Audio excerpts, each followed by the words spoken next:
आज आम्ही रात्रीचे 10 वाजले आहेत. इथे बुद्धभूमी ट्रस्टवर आलेलो होतो.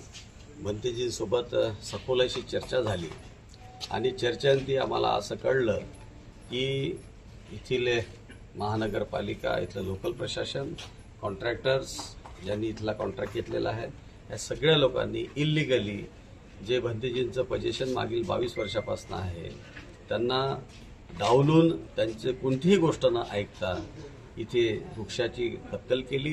तसेच तथागत भगवान बुद्धाची मूर्तीसुद्धा तोडण्यात आली, त्यांची विटंबना पण झाली. आणि ह्या सगळ्या गोष्टीचा विचार करता बहुजन समाज पार्टी पूर्णपणे या आंदोलनामध्ये सामील आहे. भंतेजींसोबत चर्चा केल्यानंतर आम्हाला असं कळतं की इथेच नाही तर पूर्ण देशामध्ये, पूर्ण महाराष्ट्रामध्ये बौद्धांवर फार मोठा अन्याय अत्याचार होऊ घातलेला आहे. आणि यामुळे संपूर्ण बौद्ध जनतेनं या गोष्टीची नोट घ्यायला पाहिजे. तसेच उद्या आम्ही महामहिम राज्यपाल आणि या महाराष्ट्राचे मुख्यमंत्री यांना भेटण्याचा आमचा मानस आहे. त्यांच्यासोबत आम्ही डिटेल चर्चा करणार आहोत आणि या प्रकरणाला पार्लमेंटमध्ये सुद्धा उचलण्याची आमची तयारी आहे.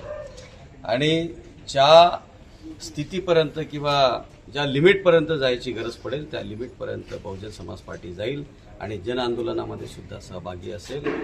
तरी मी सर्व बौद्ध धर्मीय आणि SC ST OBCच्या लोकांना ही कडकडीची विनंती करतो की असे अत्याचार कोणावरच व्हायला नको आणि हे जर होत आहे तर आपण याच्या विरोधात दाद मागायला पाहिजे आणि भंतेजीसोबत आपण या आंदोलनामध्ये उतरायला पाहिजे. बहुजन समाज पार्टी पूर्ण ताकदीनिशी भंतेजीसोबत या आंदोलनामध्ये उतरेल.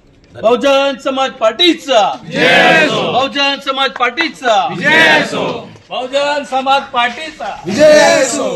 बच्चा बच्चा भीम का, कांसी राम का टीम का, BSP क्या करेगी, समता का संघर्ष करेगी. और सेना BJP धोखा है, धक्का मारो मौका है.